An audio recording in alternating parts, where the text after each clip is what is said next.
Welcome back, everyone, to FOFS 2020, partnering with CBC. Our last in conversation is with Simon Ruscinski, director, writer, cinematographer, editor, and star of urban planning. Simon, how are you doing today? I'm doing great, Zach. How are you doing today? I'm doing well. To all watching, the tonal shift in the conversation, as you could probably see, is due to the fact that I want to be transparent about this. I'm very good friends with Simon. Yes. I have also told him his work. I have also had criticisms of his work in the past, but with urban planning, I remember being in class and having the opportunity to see it, and essentially deciding immediately that I thought it would be an excellent thing to showcase. Urban planning is such an idiosyncratic piece filled with humor and a specific kind of curiosity that I'm sure all of you will get to know. But I think to start off this conversation, Simon, so the audience can become a bit more familiar with you, as you are also fairly new on the festival scene, having, I believe, only played 2 festivals so far. I think so, yeah. And with urban planning played at Berlin, in Berlin. Different Berlin, still in Germany. Still in Germany, in the city. Yeah. And hockey, your work also premiered at a festival in Toronto, I believe. Yeah. But I would, just to start things off, like to ask you a bit about what your fantasies are regarding filmmaking. Of course, and where these strange sort of visions of as I would describe your filmmaking, because specifically they're captured so particularly on high 8 or archival or with archival footage. So where does that sort of stem from? Ooh, that's a good question, Zach. Well, hello everyone. Thanks for watching this. This is fun. I think it all started, I just remember a very specific feeling. Like, I grew up in Hamilton, Ontario, kind of a smaller town, like, not a small town, but like film culture wasn't very, there wasn't, Christopher Nolan is peak cinema, it's just different. I'm not saying it's worse. It's just a different place. And I always thought like films had to be a very specific way, like lighting this way. And if you weren't doing that, you were doing something wrong, like you were failing in some way. And even in film school, like going to York and stuff, thinking and, doing lighting tests and stuff. And it was hard for me specifically, I don't know how other people feel, but it was hard seeing like Roger Deakins and being like, this is what we're going to try to match. And this is here, you have one little light, do your best. Or like, it's difficult. And I found that very difficult for myself. So I just wanted to make something. Urban planning basically came from a place, it's like, I want to do something different that I feel like I'm in control of, that I can mess around with. Like, obviously it doesn't look like No Country for Old Men, but I like the way it looks. I think the way it looks connects to the form of the film. It's a diary of an alien trying to figure out what life's like on Earth. So, we all figured out what life's like on Earth through our, or our parents recorded us, figuring that all out on high 8. And yeah, it's so much fun. The servo zoom, it's great. It's just so fun. No, and that's the thing, it wasn't stressful to make the movie either. It was kind of a laid back, like being like on set was like, me and Gabby running around and just filming like our backyards and stuff. Like it was pretty fun. Low stress.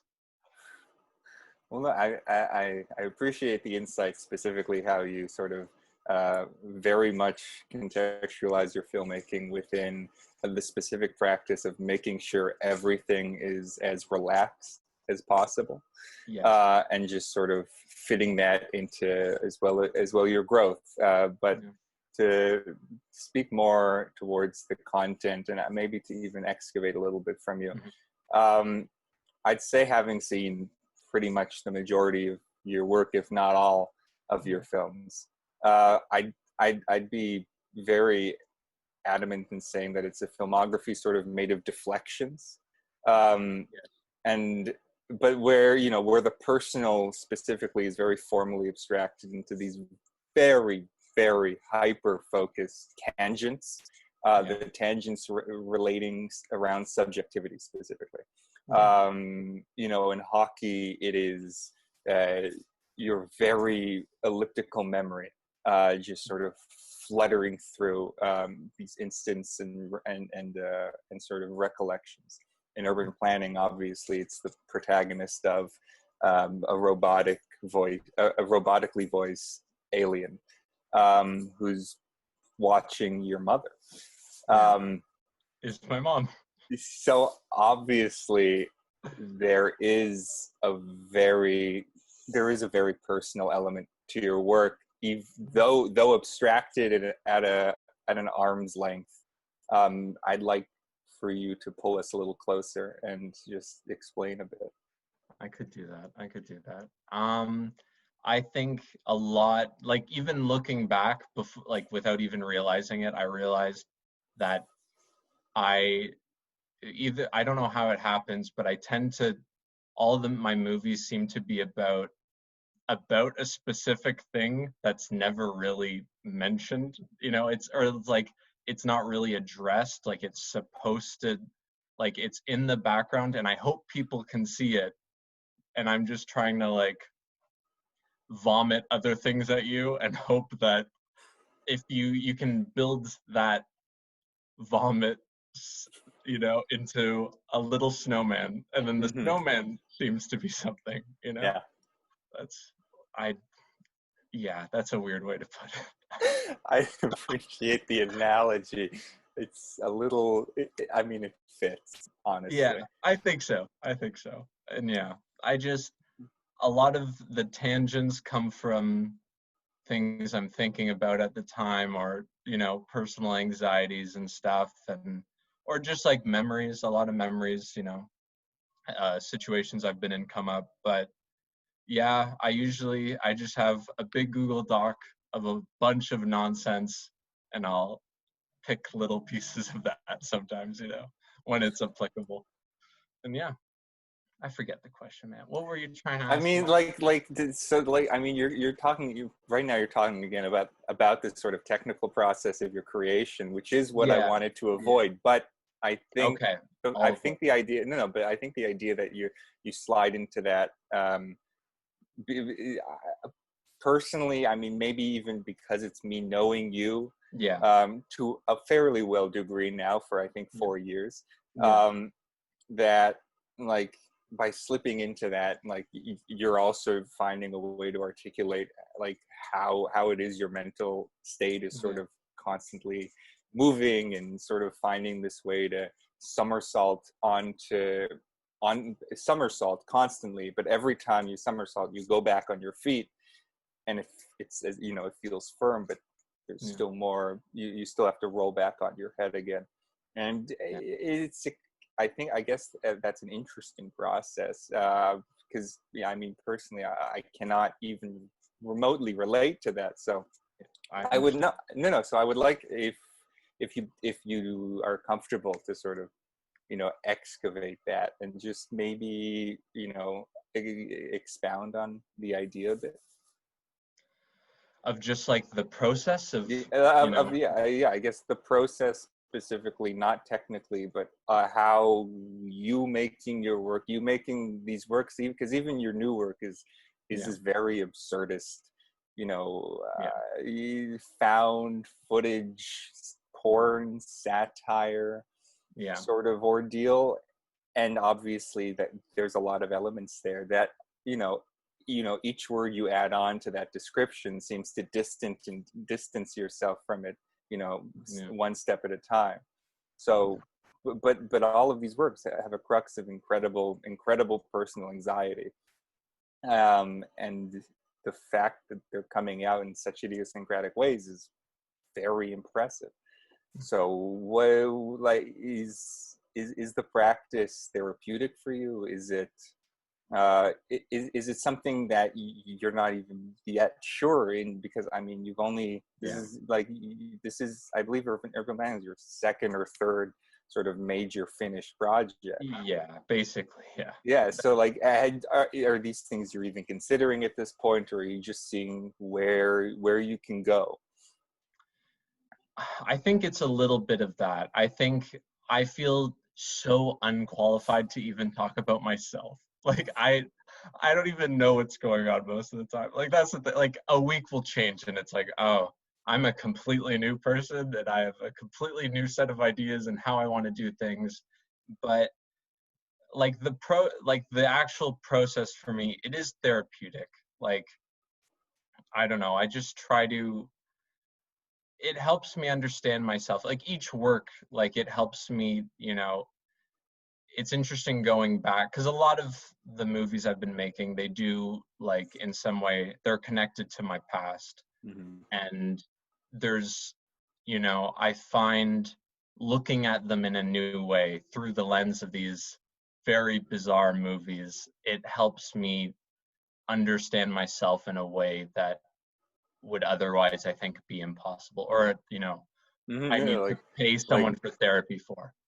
like a therapeutic disassociation, essentially. Yeah, Like you put a new perspective on things that are sort of stirring inside, and yes, all of a absolutely. sudden it's something else, and you become an audience member as well. Yeah, absolutely. To my own life.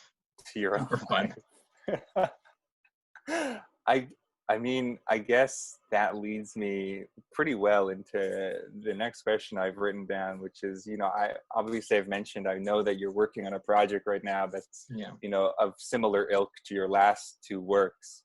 Mm-hmm. But I mean, I'm also curious of your desires for expanding beyond these sort of home movie satire aesthetics, as well as if you're afraid of even losing something if you were to make that transition.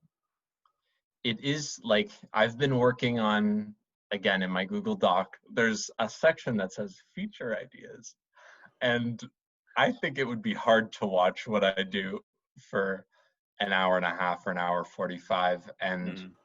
I personally, I'd be exhausted. It'd be a little too much. So yeah, eventually I'm gonna have to figure out how to light, or figure out, and no, but like I've been struggling with the idea of like, okay, I'm making these very diaristic, small scale movies, but I eventually do want to you know, Mm-hmm. evolve beyond that, but maybe beyond or evolve beyond that isn't the best way to put it, but I want to keep the aspect of like the diary aspect. I really do enjoy that like form of working, but it'll probably not be like pure, Mm-hmm. almost stream of consciousness, like, constant voiceover, constantly telling you how, someone feels or how they're thinking.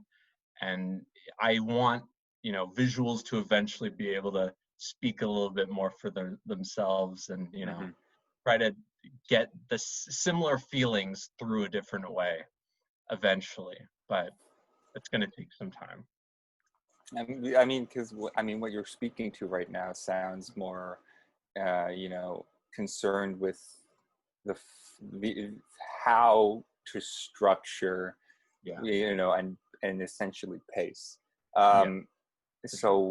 so, with that concern towards your feature work, looking on that idea for your shorts, I mean, what for you is sort of this guide that allows you to sort of understand how your short work, ranging anywhere from a minute to 12, can allow that small amount of time, but still there's a large difference between 1 and 12 minutes. Yeah. How the structure that you've currently come to find comfort in allows you to essentially create the shorts that you're making. Are you asking like how that happens? Like how Yeah. you think I can work within that structure? How the structure came about, Oh, and how you have found adapting it to different run times within short filmmaking. I think I like to say a certain amount, and even if that movie is a minute, I'll just speed up how fast I talk. I think we're basically getting to the same point anyways, but it is difficult, because that's the thing. Like there's always an anxiety of like, am I trying to say too much in like such a short amount of time, or am I saying not enough? Like, oh, that'd be terrible if someone watched one of my movies and like didn't get anything from it, or was like, oh, like I guess that was just that, like, oh, that'd break my heart. But I don't know, I just try to be confident that once I feel happy with a certain length, like usually what I'm writing will start very short, and then it expands through other things and expands, and then like I have to basically stop myself, and then I have to start trimming back and realize like, oh, a little bit too much, and then because you can only listen to my voice for so long, or a voice to text this voice for so long. But yeah, I think it's hard because I like my voiceover. I like a lot of talking, but I want to also leave room for, people to actually like digest something. That would be nice. Well, I mean, okay, so you've been talking a bit more about your audience, I guess, Yeah. now. Yeah. So, I mean, for you, like, what is your relationship with an audience through your work? Is that something that you're thinking about through conception? Is that something that comes about primarily in the post-production phase? Where do they sit with you if they are a concern? They are a concern. I know multiple, lots of people, and there's nothing against it, like making movies, like not necessarily for an audience. I'm just, it's so nice to just hear someone laugh at a joke you made. And I'm not a stand-up comedian, so I don't get that all the time. So just being able to share something, and I want to like obviously, I want something to be digestible. I want people to connect to my work in some way. So once I get, like, I'll usually start with a bizarre idea, like, do snakes masturbate? And then, like, we go from there. It's usually, I don't immediately think about the audience, but once, ideas start coming together and, all that, then it's like, yeah, well, is this digestible? Is this, do I think it's worth watching? If I was scrolling through CBC Gem or Vimeo or YouTube, would I watch this short film? Like, would it appeal to me? And I think a big thing is, for me, like originally was, learning that if I made a movie that I would want to watch, then other people would probably want to watch it, instead of just saying like, oh, I want to make the best movie. I don't know what that is, but if I enjoy it, and if I would, subscribe to CBC Premium to watch it, then I'm sure other people would too. No, I think that's fair. But ultimately, right now, I'd like to say thank you, because I believe we are done. We're out of time. We are out of time. So I'd like Thank you to say, very much, Zach. no, Simon, thank you for being here. Thank you for your film. And I hope everyone has a good, funny, and sad time watching it. That's the dream. That's the dream. No, and I mean, and hey, I mean, like, it's ideally it's the film also that people are watching last, so that image of you in the Alien suit, costume, in yeah. the alien suit, whatever it might be, you'll have to watch to figure it out. Yeah. But hopefully that absurd image sticks with them, because there is more to it than immediately meets the eye. Absolutely. Absolutely. But yeah, thank you so much, Simon. Thank you, Zach. Thank you, FOFS. Thank you, everyone.